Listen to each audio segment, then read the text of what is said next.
മിസ്രൈമിൽ നിന്നും ഇസ്രായേൽ ജനത്തെ വിടുവിക്കുവാനായി മോശയെ ദൈവം തിരഞ്ഞെടുക്കുവാനിടയായി. തന്റെ സ്ഥാനത്തുനിന്ന് സംസാരിക്കുവാനായി അഹരോനും താൻ ചെയ്യേണ്ടതായ കാര്യങ്ങൾ ചെയ്യുവാനായി മോശയെയും ജനത്തെ നടത്തുവാനായി തിരഞ്ഞെടുത്തു. മോശയോടൊപ്പം എല്ലാ കാര്യത്തിലും അഹരോനുണ്ടായിരുന്നു. മോശ പറയുന്നതെല്ലാം അഹരോൻ അതുപോലെ ചെയ്യും. അഹരോനായിരുന്നു മോശയുടെ വാക്കായിട്ട് നിന്നത്. കേൾക്കുക. അതിൻ്റെ ശേഷം അഹരോൻ ദൈവത്താൽ ഒരു പുരോഹിതനായിട്ട് നിയമിക്കപ്പെട്ടു. ബൈബിളിൽ പറയുന്ന ഒന്നാമത്തെ പുരോഹിതൻ അഹരോനാണ്. വളരെ ശ്രേഷ്ഠകരമായ ശുശ്രൂഷ അഹരോന് ദൈവം കൊടുക്കുവാൻ ഇടയായി. ദൈവം അഹരോന് പൗരോഹിത്യം കൊടുത്തു. ദൈവം അഹരോന് സന്തതികളെ കൊടുത്തിരുന്നു. ദൈവം അഹരോന് നല്ല ആത്മീയത കൊടുത്തിരുന്നു. അതായത് അഹരോനൊരു പുരോഹിതനാണ്, അഹരോനൊരു പിതാവാണ്, അഹരോനൊരു ആത്മീയൻ ആണ്. ഇന്ന് നമ്മളെല്ലാവരും തന്നെ ആത്മീയതയുള്ളവരാണ്.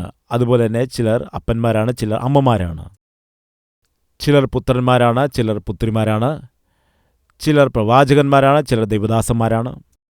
എല്ലാവരും സുവിശേഷകരാണ്. നമുക്കെല്ലാവർക്കും കർത്താവ് അവൻ്റെ നാമത്തെ അറിയിക്കുവാനുള്ള ഉത്തരവാദിത്തം തന്നിരിക്കുന്നു. എന്നാൽ അഹരോൻ്റെ ജീവിതത്തെ ശ്രദ്ധിക്കുമ്പോൾ ഒന്നാമതായിട്ട് അഹരോൻ പൗരോഹിത ശുശ്രൂഷയിൽ പരാജയപ്പെട്ടു. 2 പിതാവെന്ന നിലയിൽ പരാജയപ്പെട്ടു. 3 ആത്മീയനെന്ന നിലയിൽ പരാജയപ്പെട്ടു. അതെന്താണ്? അഹരോൻ ദൈവം തിരഞ്ഞെടുത്ത് മോശയ്ക്ക് കൂട്ടായി നിൽക്കുവാൻ, അതുപോലെ പുരോഹിതനായി നിൽക്കുവാനായിട്ട് വിളിക്കപ്പെട്ട അഹരോന് എന്തുകൊണ്ടാണ് പരാജയമുണ്ടായത്? യെസ്, അഹരോന്റെ ജീവിതത്തെ പരിശോധിച്ചാൽ കാണുവാൻ കഴിയും. പുരോഹിതനെന്ന നിലയിൽ അവൻ പരാജയപ്പെട്ടു, പിതാവെന്ന നിലയിൽ പരാജയപ്പെട്ടു, ആത്മീയനെന്ന നിലയിൽ പരാജയപ്പെട്ടു.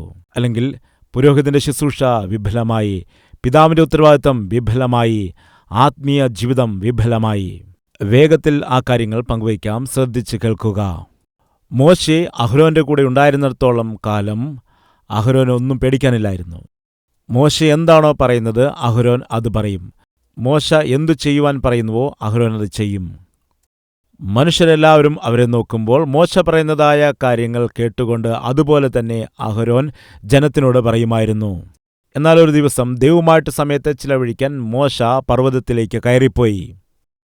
അങ്ങനെ ദൈവത്തിൻ്റെ സന്നിധിയിൽ ചെന്ന് ആ പർവ്വതത്തിൽ ദൈവത്തിൻ്റെ സന്നിധിയിൽ സമയത്തെ ചിലവഴിക്കുന്നതായ പ്രക്രിയയിൽ മോശ കുറേ നാൾ അവിടെ ഇരിക്കുവാൻ, ദൈവസന്നിധിയിൽ തന്നെ ഇരിക്കുവാനിടയായി. പർവ്വതത്തിൻ്റെ താഴെ കൂടിയതായ ഇസ്രായേൽ ജനം മോശ ഇപ്പോൾ വരും വരും വരും എന്ന് പറഞ്ഞ് കാത്തിരിക്കുകയാണ്. എന്നാൽ മോശ വന്നില്ല. മോശ അവിടെ ഇല്ലാതിരുന്ന സമയത്ത് അഹരോൻ ഒറ്റപ്പെട്ടിരിക്കുമ്പോൾ ജനമെല്ലാം അഹരോനോട് ചോദിക്കുകയാണ്, മോശ എവിടെയാണ്, എവിടെയാണ്? നമുക്ക് ആ വചനമൊന്ന് നോക്കാം. ജനങ്ങൾ എത്ര കഠിനമായി സംസാരിക്കുന്നെന്ന് നോക്കുക. പുറപ്പാട് പുസ്തകം 32-ാം അധ്യായം 1-ാമത്തെ വാക്യത്തിൻ്റെ അവസാനത്തെ ഭാഗമാണ് വായിക്കുന്നത്. മിസ്രയീം ദേശത്തുനിന്ന് ഞങ്ങളെ പുറപ്പെടുവിച്ചു കൊണ്ടുവന്ന പുരുഷനായി മോശയ്ക്ക് എന്തു ഭവിച്ചു എന്ന് ചോദിക്കുകയാണ്. അടിമത്തത്തിൽ ആയിരുന്നതായ ഇവരെ, കഷ്ടതയിലായിരുന്നതായ ഇവരെ വിടുവിച്ചു കൊണ്ടുവരുവാൻ വേണ്ടി ദൈവം തിരഞ്ഞെടുത്ത ദൈവത്തിൻ്റെ ദാസനായിരുന്നു മോശെ. അങ്ങനെ മിസ്രയീമിൽ നിന്നും, ഫറവോന്റെ കരാളഹസ്തത്തിൽ നിന്നും, അടിമത്തത്തിൽ നിന്നും വിടുവിച്ച് മരുഭൂമിയിൽ കൂടി നടത്തുന്നതായ ദൈവദാസനായിരിക്കുന്ന, പ്രവാചകനായിരിക്കുന്ന, നേതാവായിരിക്കുന്ന ഈ മോശയെക്കുറിച്ച് ജനങ്ങൾ എപ്രകാരമാണ് സംസാരിക്കുന്നതെന്ന് നോക്കുക. മോശെ എന്താണ് വിളിക്കുന്നത്, എങ്ങനെയാണ് സംസാരിക്കുന്നതെന്ന് നോക്കുക. ദൈവദാസന്മാർക്ക് എതിരായിട്ട് സംസാരിക്കുക, ദൈവദാസന്മാരെ താഴ്ത്തിക്കെട്ടി സംസാരിക്കുക, ഈ ഒരു സ്വഭാവം സാധാരണ ദൈവത്തെ വിട്ട് അകന്നു ജീവിക്കുന്നവരിലാണ് കാണുന്നത്.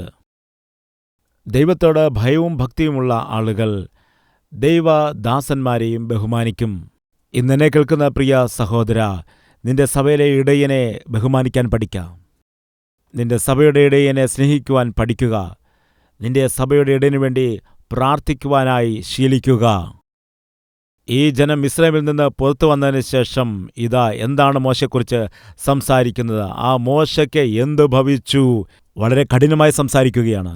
അങ്ങനെ അവർ സംസാരിക്കുന്നതായ സമയത്ത് പുരോഹിതനായിരുന്നതായ അഹരോൻ അവരെ പറഞ്ഞ് തിരുത്തേണ്ടിയിരുന്നു. നിങ്ങളെന്താണ് ഈ പറയുന്നത്? നമ്മളെന്താണ് ചെയ്യേണ്ടത്, എങ്ങനെ നമ്മൾ മുൻപോട്ട് പോകണം എന്നുള്ള ദൈവത്തിൻ്റെ ഹിതം അറിയേണ്ടതിനായി മോശെ ദൈവത്തിൻ്റെ ചിലവഴിക്കുകയാണ്. മോശ തിരിച്ചു വന്നതിന് ശേഷം ദൈവം പറഞ്ഞതായ കാര്യങ്ങൾ നമ്മെ അറിയിക്കും. ഇങ്ങനെയുള്ള ദൈവദാസനെക്കുറിച്ചാണോ നിങ്ങൾ ഈ പറയുന്നത്? നിങ്ങൾക്കെന്താണ് സുബോധമില്ലേ? ഇങ്ങനെ പറഞ്ഞ് അഹരോൻ അവരെ ശാസിക്കേണ്ടിയിരുന്നു. എന്നാൽ അഹരോൻ എന്താണ് ചെയ്തതെന്ന് അറിയാമോ? മോശെ ഉണ്ടായിരുന്നതായ സമയത്ത് വളരെ നീതിയോടെ, സത്യസന്ധതയോടുകൂടി, ആത്മീയതയോടെ, ബലമായിട്ട് കാണപ്പെട്ടു. എന്നാൽ മോശ അവിടെ നിന്നും പർവ്വതത്തിലേക്ക് പോയപ്പോൾ അഹരോന്റെ ജീവിതത്തിൽ മാറ്റങ്ങൾ വന്നിരിക്കുകയാണ്. അഹരോന്റെ യഥാർത്ഥ ജീവിതരീതി വെളിപ്പെട്ടു വരുന്നു. വാസ്തവത്തിൽ തന്നോടൊപ്പം ആരെങ്കിലും ഇല്ല എങ്കിൽ തനിക്ക് നന്നായിട്ട് ജീവിക്കുവാൻ കഴിയുന്ന ഒരു ആത്മീയനല്ല. മോശ പോയതിനു ശേഷം അഹരോന്റെ യഥാർത്ഥ ജീവിതം വെളിപ്പെട്ടു വരികയാണ്. മോശ വരുവാൻ താമസിച്ചപ്പോഴിതാ അഹരോന്റെ യഥാർത്ഥ സ്വഭാവം വെളിപ്പെട്ടു വരുന്നു. അഹരോൻ ഒരു പുരോഹിതനായിട്ട് ദൈവം തന്നെ ഏൽപ്പിച്ചതായി ശുശ്രൂഷകൾ ചെയ്തുകൊണ്ട് അഹരോൻ ദൈവത്തിനും മനുഷ്യനും മധ്യേ നിൽക്കേണ്ട പുരോഹിതനായിരുന്നു. ആ സ്ഥാനത്താണ് കർത്താവായ യേശുക്രിസ്തു നമുക്ക് മധ്യസ്ഥനായിരിക്കുവാൻ ഇറങ്ങി വന്നത്. ദൈവത്തിനും മനുഷ്യനും മധ്യയിൽ നിന്നുകൊണ്ട് മധ്യസ്ഥത വഹിക്കേണ്ടതായ പുരോഹിതനായിരുന്നതായ അഹരോന് എന്താണ് ഇവിടെ സംഭവിക്കുന്നത്? തന്റെ ബുദ്ധിഹീനത കൊണ്ട് മനുഷ്യരെ ദൈവത്തിൽ നിന്ന് അകറ്റുകയാണ്. ഇതാണ് അഹരോന്റെ ജീവിതത്തിൽ കണ്ടതായ വിഫലമായി പോയതായ പ്രവൃത്തി. അങ്ങനെ പ്രവർത്തിക്കുന്നതിന്റെ കാരണം എന്താണ്? മോശ ഇല്ലാത്തതുകൊണ്ടാണ്, നേതാവില്ലാത്തതുകൊണ്ടാണ്, നടത്തുന്നവൻ ഇല്ലാത്തതുകൊണ്ടാണ്. പ്രിയ സഹോദര സഹോദരി, ശ്രദ്ധിക്കുക. 4 പേരുടെ മുൻപിലായിരിക്കുമ്പോഴല്ല യഥാർത്ഥ നിന്റെ ആത്മീയത കാണേണ്ടത്. നിന്റെ യഥാർത്ഥ ആത്മീയത വെളിപ്പെടേണ്ടത് നീ ആലയത്തിലായിരിക്കുമ്പോഴല്ല. നിന്റെ യഥാർത്ഥ ആത്മീയത കാണേണ്ടത് 4 പേരോടൊപ്പം ഇരുന്ന് പ്രാർത്ഥിക്കുന്നതായ സമയത്തല്ല. നിന്റെ യഥാർത്ഥ ആത്മീയത ആരുമില്ലാതിരിക്കുമ്പോൾ, നീ ഒറ്റയ്ക്കായിരിക്കുമ്പോൾ നീ എന്താകുന്നുവോ അതാണ് യഥാർത്ഥമായ ആത്മീയത. ദൈവം ആഗ്രഹിക്കുന്നതാണ് 4 പേരുടെ മധ്യയിൽ നമ്മൾ ഭക്തി നടിക്കുന്നതല്ല. ആലയത്തിലായിരിക്കുമ്പോൾ വിശ്വസ്തയോടെ ഭക്തിയോടെ ആയിരിക്കുന്നതല്ല. ദൈവം ആഗ്രഹിക്കുന്നത് എന്താണെന്നറിയാമോ? നീ ഒറ്റയ്ക്കായിരിക്കുമ്പോൾ, നീ ഏകനായിരിക്കുമ്പോൾ നീ ഭക്തിയോടെ ആയിരിക്കണമെന്നാണ്. ഏകനായിരിക്കുമ്പോൾ നിന്റെ വിശുദ്ധിയെ നിനക്ക് കാക്കാൻ കഴിയണം. ഏകനായിരിക്കുമ്പോൾ നിന്റെ സാക്ഷ്യത്തെ നിനക്ക് കാക്കുവാനായിട്ട് കഴിയണം. നിന്റെ ചിന്തകളെ നിനക്ക് നിയന്ത്രിക്കുവാനായിട്ട് കഴിയണം. നിന്റെ ആഗ്രഹങ്ങളെ, നിന്റെ മോഹങ്ങളെ നിനക്ക് നിയന്ത്രിക്കുവാൻ കഴിയണം. എപ്പോഴാണ്? നീ ഒറ്റയ്ക്കായിരിക്കുന്ന സമയത്ത്. ഏകനായിരിക്കുമ്പോഴാണ് നിന്റെ യഥാർത്ഥ സ്വഭാവം അറിയുന്നത്. ചോദിക്കട്ടെ, 4 പേരുടെ മുൻപിൽ നീ നല്ലവനാണ്, നീ ഒറ്റയ്ക്കായിരിക്കുമ്പോൾ എങ്ങനെയാണ്? നമ്മെ തന്നെ നമുക്ക് സൂക്ഷിക്കാം. നമുക്കൊരുമിച്ച് പ്രാർത്ഥിക്കാം. എല്ലാവരും ഐക്യനിടങ്ങളിൽ മുഴങ്കാൽ മടക്കുക.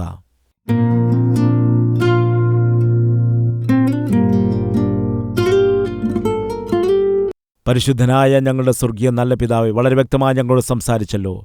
പുരോഹിതനെന്ന നിലയിൽ അഹരോൻ പരാജയപ്പെട്ടുപോയി.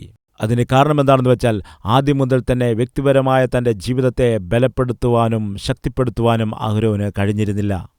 കാരണം എപ്പോഴും മോശയിൽ മാത്രം ആശ്രയിച്ചാണ് താൻ നടന്നത്. എന്നാൽ മോശയില്ലാതിരുന്നപ്പോൾ താൻ ബലഹീനനായിപ്പോയി, വീഴുവാൻ ഇടയായിപ്പോയി. ഇങ്ങനെയുള്ള ജീവിതം ഞങ്ങൾക്ക് വേണ്ട കർത്താവേ. അഹരോന്റേതുപോലെയുള്ള ആത്മീയ ജീവിതം ഞങ്ങൾക്ക് വേണ്ട കർത്താവേ.